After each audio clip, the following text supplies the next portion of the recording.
மக்கள் திலகம் எம்ஜிஆரும் சரி, நடிகர் திலகம் சிவாஜி கணேசனும் சரி, ஒரே நாளில் புகழின் உச்சிக்கு வந்துவிடவில்லை. அவர்கள் வெற்றிக்கு பின்னால் இருப்பது கடுமையான உழைப்பு. ரஜினிகாந்தின் பின்னாலும் கமலஹாசன் வெற்றிக்கு பின்னாலும் கடும் உழைப்பு இருக்கிறது. ஆனால் கோமாளித்தனமாக 4 வீடியோக்களை போட்டுவிட்டு தான் சூப்பர் ஸ்டார் என்று தம்பட்டம் அடிக்கும் இந்த மாதிரி கோமாளிகளை எந்த லிஸ்டில் சேர்ப்பது? ஆனால் இதே மாதிரி கோமாளித்தனம் காண்பித்து காணாமல் போனவர்கள் நிறைய பேர் இருக்கிறார்கள். அவர்களை பற்றி பார்ப்போம். சாம் ஆண்டர்சன் என்று ஒரு நடிகர் இருந்தார். தன் சொந்த பணத்தை போட்டு ஹீரோவாக நடித்தார். அது பெரிய காமெடியாக இருந்தது. ராசாத்தி என்கிற ஒரு பாடல் ஹிட்டானது. பயங்கரமாக கிண்டல் கேலி செய்யப்பட்டாலும் விஜய் கூட ஒரு படத்தில் நடித்து சாதனை புரிந்தார்.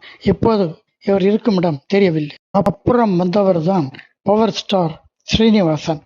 யாரும் கதாநாயகனை போடவில்லையா? கவலை இல்லை. தன் சொந்த பணத்தை போட்டு லத்திகா இந்த படம் தயாரித்தார். படம் கிட்டத்தட்ட 1 ஆண்டு ஓடியது. எப்படி ஓடியது தெரியுமா? தியேட்டருக்கு வாடகை இவரை கொடுத்து விட்டார். படம் பார்க்க போனவர்களுக்கெல்லாம் ஓசி பிரியாணி, சிலருக்கு குவார்ட்டர்.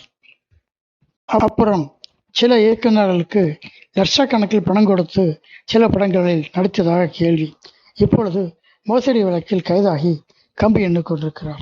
இந்த வரிசையில்தான் இவர்கள் பயன்படுத்திய அதே டாக்டிஸை பின்பற்றித்தான் தற்போது வந்திருக்கிறார் இந்த வாட்டர் மெலன் பிரபாகர். மற்றவர்கள் யாரையும் புண்படுத்தி பேசவில்லை. ஆனால் இவரது பேச்சு மற்றவர்களை தரம் தாழ்த்துகிறார். சூரியை பற்றி பேசுகிறார்.